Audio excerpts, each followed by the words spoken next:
কবিতার নাম বীর পুরুষ, লিখেছেন রবীন্দ্রনাথ ঠাকুর।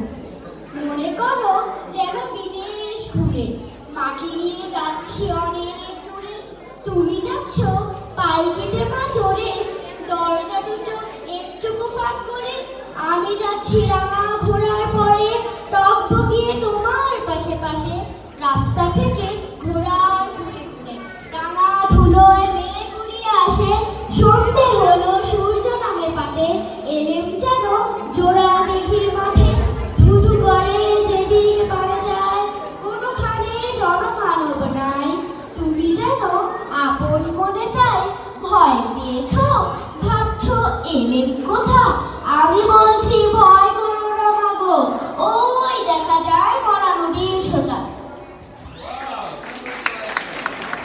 মাশাআল্লাহ মাশাআল্লাহ।